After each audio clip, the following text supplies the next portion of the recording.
అఖిలాండ కోటి బ్రహ్మాండ నాయక రాజాధిరాజ యోగిరాజ పరబ్రహ్మ స్వరూప సమర్థ సద్గురు సాయినాథ్ మహారాజ్ కి జై. హలో అండి, అందరికీ నమస్తే. అందరూ ఎలా ఉన్నారు? అందరూ ఆరోగ్యంగా, క్షేమంగా, సంతోషంగా ఉండాలని మనస్ఫూర్తిగా మనందరి తరపున అమ్మవారిని పెట్టుకుంటున్నాను. మీ అందరికీ ఒక చిన్న రిక్వెస్ట్, కొత్తగా మన ఛానల్ని చూస్తున్నట్లయితే ఛానల్ని సబ్స్క్రైబ్ చేసుకోండి. వీడియోని ఎక్కడ స్కిప్ చేయకుండా చూడండి. వీడియో నచ్చితే ఒక లైక్ చేయండి, సపోర్ట్ చేయండి. నన్ను సపోర్ట్ చేస్తున్న ప్రతి ఒక్కరికి పేరు పేరున నా హృదయపూర్వక ధన్యవాదాలు. సాయి సమర్థుల దివ్యానుగ్రహంతో మన పనులు ఆటంకాలు లేకుండా పూర్తి కావాలని నేను కూడా మీ అందరి తరపున బాబా గారి పాదాలనంటూ మనస్ఫూర్తిగా వేడుకుంటున్నాను. ఈరోజు బాబా గారు ఒక చక్కని సందేశాన్ని మనకి అనుగ్రహించారు. భక్తితో, శ్రద్ధతో సాయి చెప్పేటువంటి గురువాకులను వినేందుకు ప్రయత్నం చేయండి. మనకు బాబా గారు తెలియజేస్తున్నారు, తల్లి, నేను నీతో ఒక ముఖ్యమైన మాటను చెప్పబోతున్నాను. నేను నీతో చెప్పే ప్రతి మాట నీ మంచి కోరి నీ తండ్రిగా నీకు చెబుతాను. కొన్నిసార్లు నేను నీ విషయంలో చాలా గట్టిగా ఉండవలసి వస్తుంది. అటువంటి సమయంలో నీ మనస్సు ఎంతో బాధపడుతుంది. ఆ విషయం నాకు తెలుసు. ముఖ్యంగా నిన్ను ఎవరైనా మోసం చేశారు అని నీకు అర్థమైనప్పుడు, అలాగే నీకు అవమానం జరిగింది అని హృదయానికి తెలిసినప్పుడు నీకు కలిగేటువంటి బాధ, గుండెలు పగిలే బాధ కలుగుతుంది. అటువంటి సమయంలో నువ్వు పడేటువంటి వేదన అంతా ఇంతా కాదు. కానీ ఈ సమయంలో నేను నీతో ఒక ముఖ్యమైన మాటను చెప్పాలి అనుకుంటున్నాను. ఇటువంటి సమయంలో నేను చెప్పే ఈ మాటను బాగా గుర్తుపెట్టుకో. ఆ మాట ఏమిటో తెలుసా? నీకు ఎవరు అపకారం చేశారో, ఎవరు కష్టం కలిగించారో వాళ్లకు మంచి జరగాలి అని నువ్వు కోరుకో. అవును, నువ్వు వింటున్నటువంటిది నిజమే. నేను చెప్పింది కూడా నిజమే. నేను నీతో ఎన్నడూ అసత్యం చెప్పను. నిజంగానే నువ్వు అందరూ బాగుండాలి అని, అందరి మంచిని నువ్వు కోరుకో. అలాగే నిన్ను బాధ పెట్టేవాళ్ళు కూడా బాగుండాలని మరీ కోరుకో. అలా నువ్వు కోరుకుంటం వల్ల దైవం నీకు తప్పకుండా మేలు చేస్తాడు. ఇది జగమెరిగిన సత్యం. ఎందుకో తెలుసా? యద్భావం తద్భవతి. ఈ మాటను నువ్వు చాలాసార్లు వినుకుంటావు. నీ మనస్సులో ఏ భావం ఉంటుందో అది జీవితంలో కూడా ఖచ్చితంగా జరుగుతుంది. నువ్వు గుర్తుంచుకోవలసిన విషయం చెప్పనా? నువ్వు నా బిడ్డవు. నా పిల్లలు ఎవ్వరూ కూడా ఎప్పుడు ఎవ్వరికి కలలో కూడా అపకారం తలపెట్టరు. ఆ ఆలోచన కూడా రానివ్వరు. అటువంటి వారే నాకు నిజమైనటువంటి బిడ్డలు. అందరికీ మంచి జరగాలి అనే కోరుకుంటారు. మరి అందరి మంచి కోరుకునేటువంటి నా బిడ్డలకు మరి మంచి జరగకుండా ఎలా పోతుంది? నేను చూస్తూ ఊరుకుంటానని నువ్వు ఎలా అనుకుంటున్నావు? పొరపాటును కూడా నీ ఆలోచనను విధంగా రానివ్వద్దు. నేను నీతో మళ్ళీ చెబుతున్నాను, ఎవరు ఏం చేస్తారో అదే వాళ్ళకి తిరిగి వస్తుంది. బలంగా గోడ వైపు విసిరిన బంతి మనం ఎంత బలంగా విసురుతామో అది అంతకు రెట్టింపు బలంతో తిరిగి మన దగ్గరకే చేరుకుంటుంది. అది మంచి కావచ్చు, అలాగే చెడు కూడా కావచ్చు. కానీ ఇప్పుడు నువ్వు నన్ను ఒక విషయాన్ని అడగాలనుకుంటున్నావు. బాబా, అన్ని రకాలుగా నేను నష్టపోయాను. బాధలు పడుతున్నది కూడా నేనే కదా బాబా. నాకు నష్టం కలిగించిన వాళ్ళు ప్రస్తుతం ఎంతో ఆనందంగా ఉన్నారు. వారు నా ముందే ఎంతో సంతోషమైన జీవితాన్ని గడుపుతున్నారు కదా. మరి నా మనసుకు ఎలా సమాధానం దొరుకుతుంది బాబా అని నువ్వు నన్ను అడుగుతున్నావు కదా. నీ ప్రశ్నలన్నిటికీ త్వరలోనే నీకు కాలమే చక్కని సమాధానం చెప్పబోతుంది. ఇది పరమసత్యం. నువ్వు నీ మనసుని సమాధానపరుచుకోవడం కోసం నీ ఇష్టదైవాన్ని ప్రతి క్షణము స్మరిస్తూనే ఉండు. అలాగే అందరి మంచిని కోరుకోవడం వల్ల ఈ ఆలోచనను మాత్రం ఎప్పుడూ కూడా విరమించుకోవద్దు. మళ్ళీ చెబుతున్నాను, యద్భావం తద్భవతి. నీ మనస్సులో ఏ భావన ఉంటుందో ఆ భావన నీ జీవితంలో కూడా జరుగుతుంది అని బాబా గారు ఈరోజు ఒక చక్కని గురూపదేశాన్ని మనకి అనుగ్రహించారు. బాబా గారు చెప్పినటువంటి వాక్కులలోని పరమసత్యాన్ని సాయి అనుగ్రహంతో ఒక చక్కని కథ రూపంలో తెలుసుకోవడానికి ప్రయత్నం చేద్దాం. వీడియోని ఎక్కడ స్కిప్ చేయకుండా చూడండి. మర్చిపోకుండా లైక్ చేసి సపోర్ట్ చేయండి. పూర్వం కావేరీ నదీ తీర ప్రాంతంలో ఒక గ్రామం ఉండేది. ఆ గ్రామం నదీ తీర ప్రాంతానికి దగ్గరగా ఉండడంతో పచ్చని పంట పొలాలతో, పెద్ద పెద్ద పండ్ల చెట్లతో ఆ గ్రామం అంతా కూడా సస్యశ్యామలంగా ఉండేది. ఆ గ్రామం చాలా గ్రామాలకు నడిబొట్టుగా ఉండటం చేత నిత్యము ఆ గ్రామం వైపుగా రాకపోకలు సాగించేవారు చాలా మంది ఉండేవారు. ఆ గ్రామంలోని వారందరూ కూడా ఎంతో మంచి హృదయం కలిగిన వారు. ఆ గ్రామంలోనికి వచ్చేటువంటి సాధువులకు, సత్పురుషులకు ఆ గ్రామంలోని గ్రామ అధికారి ప్రత్యేకమైన ఏర్పాట్లు చేసేవాడు. అందువల్ల ఆ గ్రామంలోకి ఎక్కువగా సాధువులు వస్తూ ఉండేవారు. గ్రామంలోని ఇతర గ్రామాల వాళ్ళు కూడా రాకపోకలు సాగిస్తూ ఉండడం వల్ల ఆ గ్రామం ఎప్పుడూ కూడా ప్రజలతో చక్కగా కళకళలాడుతూ ఉండేది. ఆ గ్రామంలోని వారందరూ కూడా సాధారణ రైతు కూలీలు. అందరూ కూడా ఉన్నంతలో కష్టపడి పని చేసుకొని సంతోషమైన జీవితం గడుపుతూ ఉండేవారు. ఆ గ్రామంలోనే ఒక రైతు కుటుంబం ఉండేది. ఆ రైతుకి తన తల్లిదండ్రుల నుండి కొద్దిగా పొలము, కొన్ని పశువులు వచ్చాయి. రైతు పెద్దవాడైన తరువాత, వివాహం జరిగిన తరువాత అతని తల్లిదండ్రులు కూడా ఒకరి తర్వాత ఒకరు కాలం చెందారు. ఇలా ఉండగా రైతు భార్య ఇంట్లోనే ఉంటూ ఆ పశువులను చూసుకుంటూ, ఇంటి పనులన్నీ చూసుకుంటూ, ఇంటి పెరటిలో చక్కగా కూరగాయలు పండించి వాటిని అమ్ముతూ ఉండేది.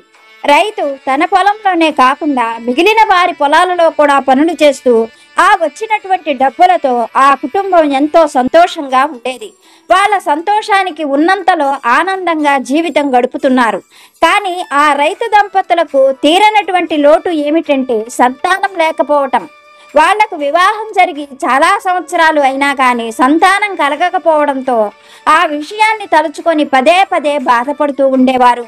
ఆ గ్రామాలకు వచ్చేటువంటి సాధువులను, సత్పురుషులను రైతు దంపతులు సంప్రదించి తమకు సంతానం కలగటానికి మార్గం చెప్పమని కోరుకునేవారు.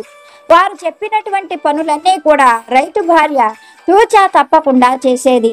ఆ సాధువులు చెప్పినట్లుగా పూజలు, నోములు తనకు చేతనైనవన్నీ చేసేది.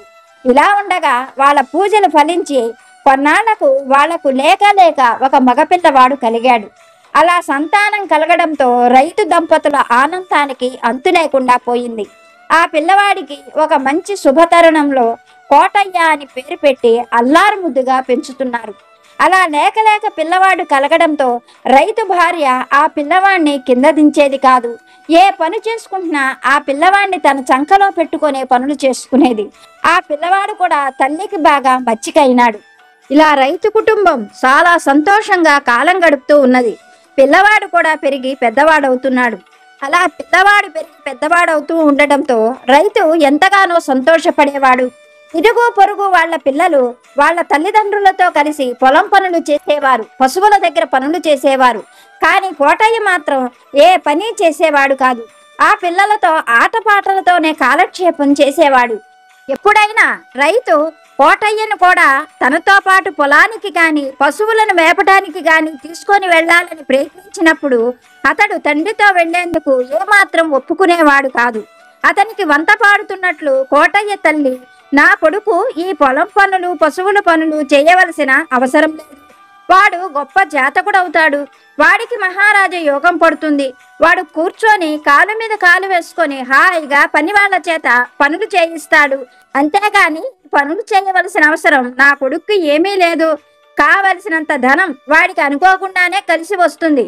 అంతేగాని ఈ పనులకు నా కొడుకుని తీసుకొని వెళ్ళొద్దు అంటూ రైతు భార్య అతనిపై గొడవ పడేది. చెయ్యగలిగింది లేక రైతు కొడుకుని ఇంట్లోనే వదిలేసి తన దారిని తనే పనులకు వెళ్లిపోయేవాడు. దానివల్ల కోటయ్యకు బాగా సోమరితనం అలవాటైపోయింది. అందున తన తల్లి చెప్పినట్లుగానే తనకు అనుకోకుండానే గొప్ప ధనయోగం కలుగుతుందని, తను ఏ పని చేయకుండా హాయిగా కూర్చొని బ్రతికేయచ్చని కలలు కనేవాడు. ఇలా కాలం గడిచిపోతూ ఉన్నది. ఒకరి తర్వాత ఒకరు కోటయ్య తల్లి తండ్రి కూడా కాలధర్మం చెందారు. కోటయ్యకు వివాహం జరగలేదు. కోటయ్య సంగతి తెలిసినటువంటి వాళ్ళు ఎవరూ కూడా ఊళ్ళో అతనికి పిల్లనివ్వడానికి ముందుకు రాలేదు. అతనికి ఉన్నటువంటి తల్లిదండ్రులు ఇచ్చిన పొలము, పశువులను కూడా వేరే వాళ్ళకు అప్పగించి తను మాత్రం పని పాట లేకుండా తిరుగుతూ ఉండేవాడు. అప్పుడప్పుడు ఊళ్ళో ఉన్న రచ్చబండ దగ్గర కూర్చొని పనులకు వెళుతున్న వాళ్ళని చూసి వాళ్ళని పిలిచి తనతో పాటుగా వచ్చి అష్టాచెమ్మ ఆట ఆడమని, పులి మేక ఆట ఆడమని పిలిచేవాడు. అందుకు వారు కోటయ్యని చూసి, నీకేం బాబు, మహారాజువే, కూర్చొని ఏ గుళ్ళో ప్రసాదమో తిని కాలక్షేపం చేస్తావు. మాకు అలా కాదు, మాకు కుటుంబాలున్నాయి. మేము పగలంతా కూడా కష్టపడి పని చెయ్యాలి. రెక్కలు ముక్కలు చేసుకుంటే గాని సాయంకాలం వేళకు అంత ముద్ద మాకు దొరకదు. మాకు నీతో కూర్చొని ఆట ఆడే అంత ఖాళీగా మాకు లేదు అంటూ గబగబా వెళ్ళిపోయేవాళ్ళు. వాళ్ళు అలా వెళ్ళిపోతూ ఉంటే పక్కనున్నటువంటి వారితో, కోటయ్య మీరు వాళ్ళ మాటలు విన్నారు కదా, వాళ్ళు పగలంతా కూడా పనిచేసినా రాత్రి వేళకు ఇంత ముద్ద కూడా దొరకడం లేదట. అందుకోసమే నేను కష్టపడి పని చేయడం అనే మాటే మర్చిపోయాను. హాయిగా ఇలా కూర్చొని గుళ్ళో ఏ ప్రసాదమో తినేసి కాలక్షేపం చేస్తున్నాను. ఏదో ఒక నాటికి నేను అనుకోకుండా గొప్ప ధనవంతుణ్ణై ఊళ్ళో మీ అందరి చేత కూడా పనులు చేయించుకుంటాను అంటూ గర్వంగా పొగరుగా మాట్లాడేవాడు కోటయ్య. అతడి మాటలను ఎవ్వరూ పట్టించుకునేవారు కాదు. ఇలా కాలక్షేపం చేస్తూ రోజులు గడిపేస్తున్నాడు కోటయ్య. ఇలా ఉండగా ఒక రోజున ఆ ఊరికి జ్ఞానానందుడు అనే గొప్ప సాధువు వచ్చాడు. ఆయన ఎంతో కాలం హిమాలయాలలో ఉండి అక్కడే తపస్సు చేసి ప్రజలకు ఉపయోగపడేందుకు ఎన్నో మంత్ర విద్యలను నేర్చుకున్నాడు. ఎన్నో వనమూలికలకు సంబంధించిన వైద్యం కూడా తెలుసుకున్నాడు. ఆయన గ్రామాన తిరుగుతూ అక్కడ ఉన్నటువంటి ప్రజలకున్న కష్టాలను పోగొడుతూ వారికి మంచి మాటలు చెబుతూ వారిని సన్మార్గంలో నడిపించేందుకు తన వంతుగా తన ప్రయత్నాలు చేస్తూ ఉండేవాడు. అలా ఆ జ్ఞానానందుడు ఈ గ్రామానికి కూడా వచ్చాడు. ఆయన వచ్చాడని తెలుసుకున్నటువంటి గ్రామాధికారి వాళ్ళ గ్రామంలో ఉన్న దేవాలయంలో ఆయన ప్రతినిత్యము ప్రసంగం చేయడానికి ఏర్పాట్లు చేయించాడు. అలాగే ఆ సాధువును తన ఇంట్లోనే ఉంచుకున్నాడు గ్రామాధికారి. మర్నాడు జ్ఞానానందుడి ప్రసంగం మొదలైంది.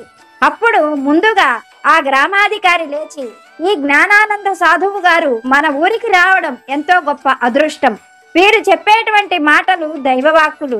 ప్రతి ఒక్కరూ కూడా శ్రద్ధతో వినండి. ఆయన చెప్పిన మంచి మాటలను పాటించండి.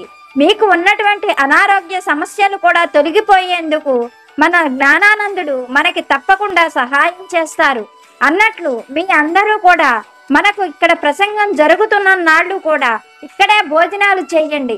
సాయంకాలం వేళ వచ్చి అందరూ దైవనామస్మరణ చేసుకోండి అంటూ గ్రామాధికారి అక్కడికి వచ్చిన ప్రజలందరికీ కూడా చెప్పాడు.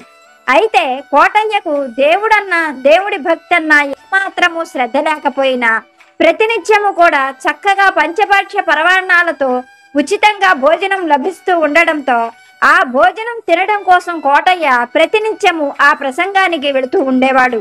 జ్ఞానానందుడు ప్రతినిత్యము అక్కడికి వచ్చేటువంటి విశేషమైన భక్తులకు చాలా చక్కగా ప్రసంగాలు చేసేవాడు. ఎన్నో పురాణ కథలను వాళ్ళందరికీ అర్థమయ్యే రీతిలో చెప్పేవాడు. మానవ జన్మ ఎంతో ఉత్తమమైనదని, ఎంతో పుణ్యం చేస్తే కాని అదృష్టవశాన ఒక్కసారి మానవ జన్మ రాదని, ఆ మానవ జన్మను సార్థకం చేసుకోమని వచ్చినటువంటి వారందరికీ కూడా చెబుతూ ఉండేవాడు. అయితే జ్ఞానానందుడు చెప్పేటువంటి ఏ మాటలు కూడా కోటయ్యకు ఏమాత్రము నచ్చేవి కాదు. ఎప్పుడైనా ధనవంతుల కథలు చెబుతున్నప్పుడు మాత్రం చాలా ఆసక్తిగా వినేవాడు. ఊళ్ళో ఉన్నటువంటి గొప్ప గొప్ప ధనవంతులంటే కోటయ్యకు ఒక విధమైన ఈర్ష్య కలిగేది. వాళ్ళకంత ధనం ఉంది కదా, ఎంతో కొంత ధనాన్ని తనకు ఉచితంగా ఇస్తే తను కూడా ధనవంతుడవ్వచ్చు కదా అని బాగా ఆలోచించుకునేవాడు. కానీ ఎవ్వరూ కోటయ్యని ఇంటి వైపు కూడా రానిచ్చేవారు కాదు. ఇలా ఉండగా ఒకనాడు కోటయ్య జ్ఞానానందుడి ప్రసంగం అంతా పూర్తయిన తరువాత అందరూ భోజనాలకు వెళ్ళిపోయాక కోటయ్య ఒక్కడే జ్ఞానానందుడి దగ్గరికి చేరి ఆయనకు భక్తిగా నమస్కరించాడు. కోటయ్యను చూసిన జ్ఞానానందుడు, నాయనా నీకేం కావాలి అని అడిగాడు. అప్పుడు కోటయ్య, అయ్యా నేను ఉన్న ఫలంగా ధనవంతుణ్ణి కావాలి, నేను ధనవంతుణ్ణి కావాలని ఎంతో ఆశతో ఉన్నాను అని చెప్పాడు. ఆ మాటలు విన్నటువంటి జ్ఞానానందుడు చిరునవ్వుతో, నీవు ధనవంతుడు కావాలి అంటే కష్టపడి పని చెయ్యాలి, అప్పుడు కదా నీకు ధనం వచ్చేది అని చెప్పాడు. ఆ మాటలకు కోటయ్య చిరాగ్గా మొహం పెడుతూ, ఈ విషయం నాకు చిన్నతనం నుండి తెలుసు. నాకు కష్టపడి పని చేయడం అంటే ఆ మాటే నచ్చదు. నాకు అకస్మాత్తుగా ధనం కలిగేటువంటి ఉపాయము మార్గము ఏదైనా ఉంటే చెప్పండి, ఆ ప్రకారంగా నేను ధనాన్ని సంపాదిస్తా, అంతేకాని పని పాట చెయ్యమని మాత్రం చెప్పవద్దు అన్నాడు. కోటయ్య మాటలు వింటున్నటువంటి జ్ఞానానందుడు నవ్వుతో కోటయ్యను చూసి, నాయన ధనం సంప్రాప్తం అవడం అనేది నీ పూర్వజన్మ సుకృతాన్ని అనుసరించి ఉంటుంది. ఈ జన్మలో అయినా సరే నువ్వు పుణ్యం కనుక చేసినట్లయితే మరు జన్మలో నువ్వు గొప్ప ధనవంతుడు అవుతావు. అంతేకాని ఊరికే అయాచితంగా ధనం రాదు. అయాచితంగా వచ్చినటువంటి ధనము అపకారం చేస్తుంది. నీకు శాంతినివ్వదు, సంతోషాన్నివ్వదు. నువ్వు కష్టపడి సంపాదించిన ధనం మాత్రమే నీదవుతుంది. ఆ ధనాన్ని నువ్వు పరుల కోసం ఉపయోగించినప్పుడు నీకు పుణ్యం లభిస్తుంది. దానివల్ల మరుజన్మలో నువ్వు గొప్ప ధనవంతుడు అవుతావు అని హితవు చెప్పాడు జ్ఞానానందుడు. ఆ మాటలు కోటయ్యకు ఏమాత్రము నచ్చలేదు. అందుకు కోటయ్య జ్ఞానానందుడిని చూస్తూ, వచ్చే జన్మ కోసం నేను ఇప్పుడు కష్టపడాలా? నా వల్ల కానే కాదు. ఇప్పుడికిప్పుడు నేను ఏదైనా ధనం పొందే మార్గం చెప్పండి. మీరు గొప్ప సాధువులని, చాలా మంత్రశక్తులు ఉన్నాయని విని నేను మీ వద్దకు ఎంతో ఆశతో వచ్చాను. నేను ధనం పొందే మార్గం చెప్పండి అని మళ్ళీ అడిగాడు కోటయ్య. అతడిని తేరిపారా చూసిన జ్ఞానానందుడికి విషయం మొత్తం పూర్తిగా అర్థమైంది. కోటయ్య పూర్తిగా సోమరిపోతని, అత్యాశాపరుడని, ధనం కోసమే అతను తన దగ్గరకు వచ్చాడని అర్థమైనటువంటి జ్ఞానానందుడు చిరునవ్వుతూ, అయితే నేను నీకు సులభంగా ధనం పొందే ఒక మార్గం చెబుతాను. నువ్వు ఇక్కడ నుండి ఉత్తరం వైపుగా 30 యోజనాల దూరం వెళ్ళావు అంటే ఒక పెద్ద అడవి కనిపిస్తుంది. ఆ అడవిలో కొంత దూరం ప్రయాణం చేయి. అక్కడ నీకు ఎత్తైన పర్వతం కనిపిస్తుంది. దాని పక్కన ఒక అందమైన కలువల సరస్సు ఉంటుంది. దాని పక్కనే వేల సంవత్సరాల లాంటి మర్రి చెట్టు ఉంది. ఆ మర్రి చెట్టు మీద ఒక బ్రహ్మరాక్షసుడు ఎప్పటి నుండో నివాసం ఉంటున్నాడు.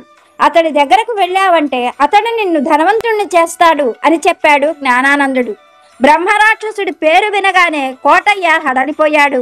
జ్ఞానానందుడిని చూస్తూ, స్వామి, నేను మిమ్మల్ని ధనవంతుణ్ణి చెయ్యమన్నాను కదా అన్న కోపంతో నన్ను ఆ బ్రహ్మరాక్షసుడికి బలిపెడతారా ఏమిటి?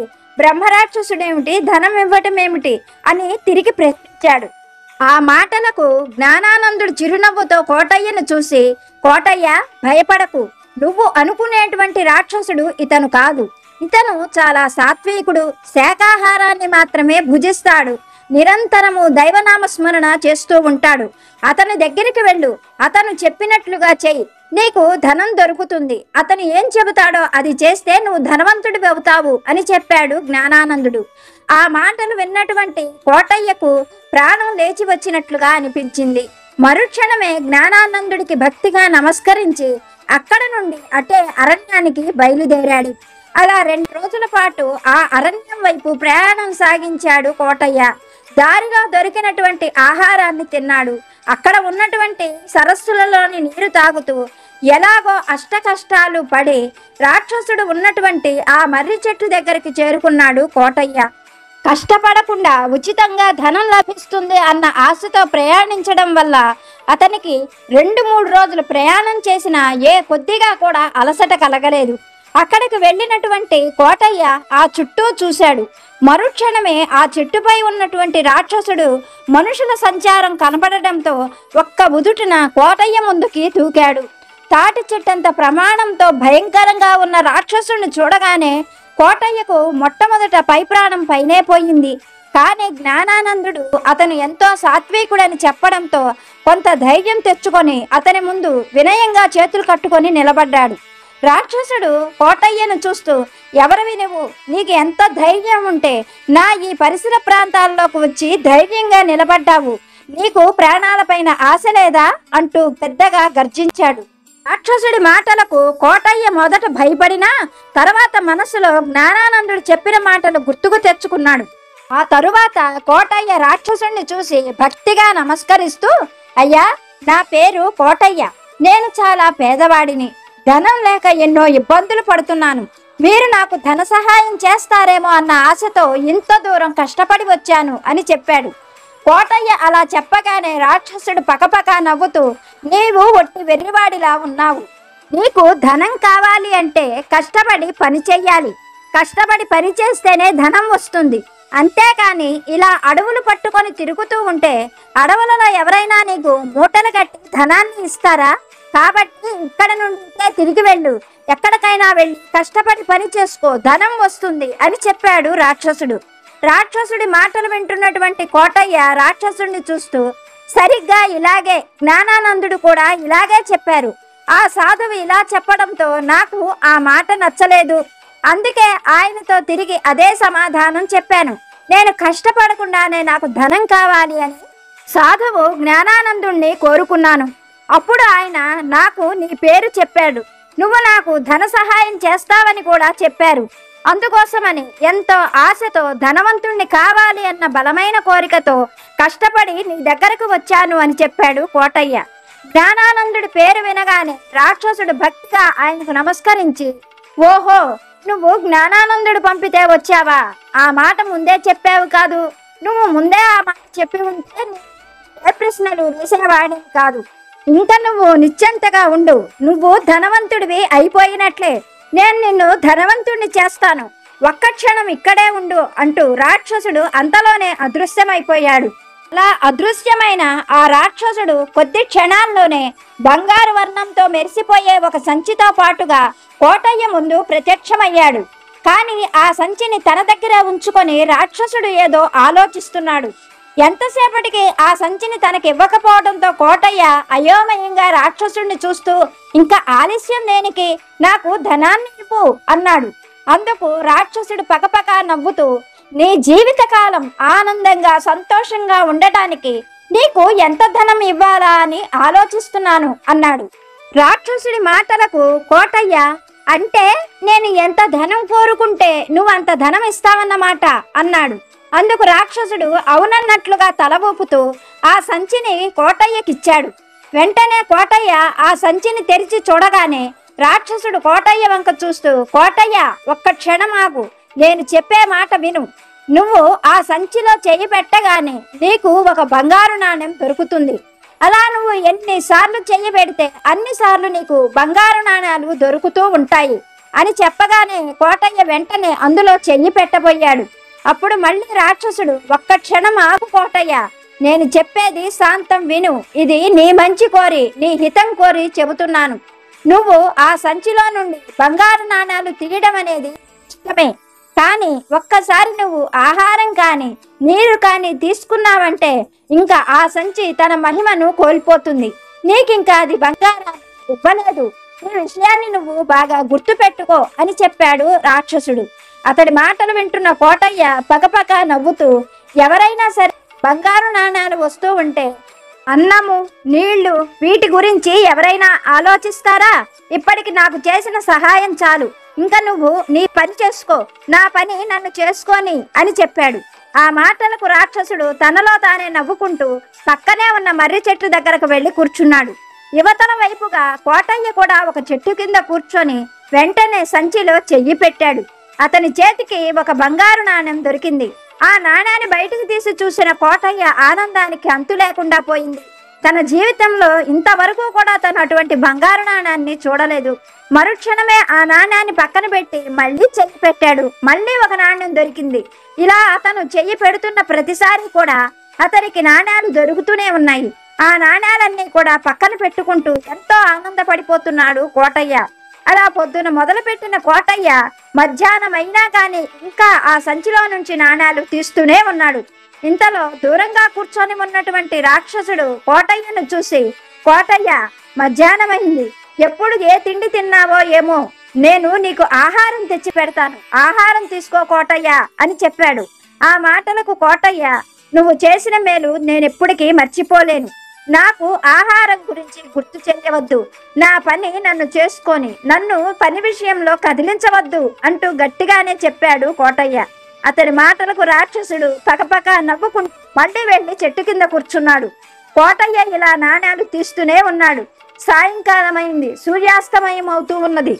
కోటయ్య పొద్దుట నుండి సంచిలో నుండి తీసిన నాణ్యాలన్నీ కూడా సుమారు ఒక బిందె నిండా కూడా తయారయ్యాయి.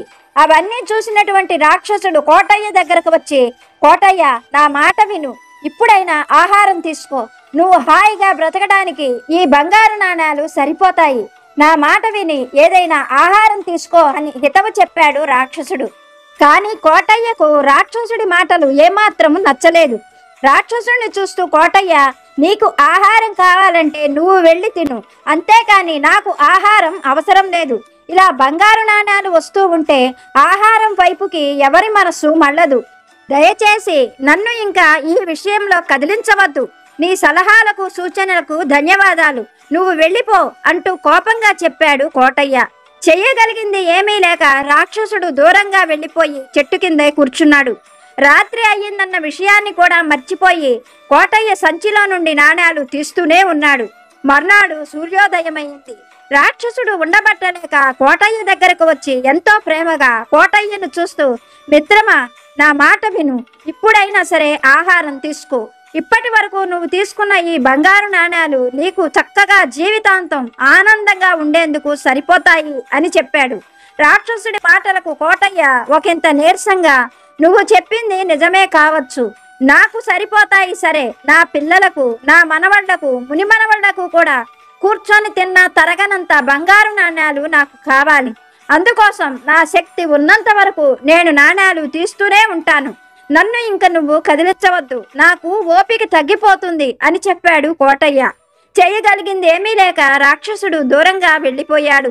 కానీ రాక్షసుడు కోటయ్య మీద ఎంతో ప్రేమతో 3-4 గంటలకు ఒకసారి వచ్చి కోటయ్యను ఆహారం తీసుకోమని ఎంతగానో బ్రతిమిలాడుతూ హితవు చెప్పాడు. కానీ కోటయ్య మాత్రం రాక్షసుడి మాటలు ఏమీ వినిపించుకోలేదు. రెండో రోజు కూడా సాయంకాలం వేళ అవుతూ ఉన్నది. అప్పుడు రాక్షసుడు కోటయ్య దగ్గరకు వచ్చి, మిత్రమా, హితం కోరి చెబుతున్నాను, ఏదైనా ఆహారం తీసుకో. నువ్వు పోగు చేసిన ఈ నాణ్యాలు నువ్వు చెప్పినట్లుగా మీ తరతరాలు తిన్నా కానీ తరగదు అని చెప్పాడు. ఆ మాటలకు కోటయ్య, మిత్రమా మిత్రమా అంటూ ఉన్నావు, కానీ నేను బంగారం సంపాదించడం నీకే ఇష్టం లేనట్లుంది. అందుకోసమే కొద్దిసేపటికి నా దగ్గరకు వచ్చి నా ప్రాణాలు తీస్తున్నావు. నేను పిలిచే వరకు నువ్వు ఇంక ఇక్కడికి రావద్దు, దయచేసి దూరంగా వెళ్ళిపో అని చెప్పాడు కోటయ్య. చెయ్యగలిగిన బ్రహ్మరాక్షసుడు దూరంగా వెళ్ళిపోయి కూర్చున్నాడు. ఆ రోజు కూడా రాత్రి అయిందన్న విషయం మర్చిపోయి ఎంతో నీరసంగా ఉన్నా గాని కోటయ్య సంచిలో నుండి నాణాలు తీస్తూనే ఉన్నాడు. మరునాడు సూర్యోదయమయ్యింది. కోటయ్యకు 2 రోజుల నుండి ఆహారము నీళ్లు లేకపోవడం వల్ల ఎంతో నీరసంగా ఉన్నాడు. కానీ తన పని తను చేస్తూనే ఉన్నాడు. కానీ ఒక్కసారిగా కోటయ్యకు విపరీతమైన నీరసం ఆవహించడంతో తను తీసినటువంటి బంగారు నాణ్యాల మీదనే పడిపోయాడు. కోటయ్య అలా పడిపోగానే మరుక్షణమే ఉదయిస్తున్నటువంటి సూర్యుడిలోని ఒక దివ్య శక్తి కోటయ్య పోగు చేసిన బంగారం పైన పడింది. అందులో నుండి ఒక దివ్యమైనటువంటి తేజస్సు కోటయ్య శరీరాన్ని తాకగానే అప్పటి వరకు మనిషి రూపంలో ఉన్నటువంటి కోటయ్య భయంకరమైన బ్రహ్మరాక్షసుడిగా మారిపోయాడు. రాక్షసుడి రూపంలో ఉన్నటువంటి వ్యక్తి మనిషిగా మారిపోయాడు. క్షణాల్లోనే ఇదంతా కూడా జరిగిపోయింది. అలా తేరుకున్నటువంటి కోటయ్య ఒక్కసారిగా పైకి లేచి వికృతంగా మారిపోయిన తన రూపాన్ని చూసి బోరున విలపిస్తూ ఎదురుగా మనిషి రూపంలో ఉన్న రాక్షసుడిని చూసి, అంతా మోసం, దగ, కుట్ర, నన్ను నమ్మించి ఇంత పని చేశావు. ఇప్పటి వరకు కూడా మిత్రమా అంటూ నాకు మేలు చేసినట్లుగా నటించావు. నీలాంటి వాణ్ణి బ్రతకనివ్వకూడదు అంటూ కోపంగా అరిచాడు కోటయ్య. ఆ మాటలకు ఆ రాక్షసుడి రూపంలో ఉన్న వ్యక్తి కోటయ్యను చూసి, మిత్రమా, నేను నీకు ఎంతో మేలు చెయ్యాలని చూశాను. నా పేరు నాగేశం. నేను కూడా నీలాగానే అత్యాశాపరుడను, సోమరిపోతును, ఏ పని చేసేవాడిని కాదు. నా అన్నదమ్ములు నా సోమరిపోతుతనాన్ని తట్టుకోలేక ఇంట్లో నుండి బయటకు గెంటివేశారు. నా భార్య పిల్లలు కూడా నన్ను వదిలేసి వెళ్ళిపోయారు. ఎంతమంది నన్ను వదిలేసినా నేను మాత్రం సోమరిపోతుతనాన్ని వదిలిపెట్టలేకపోయాను.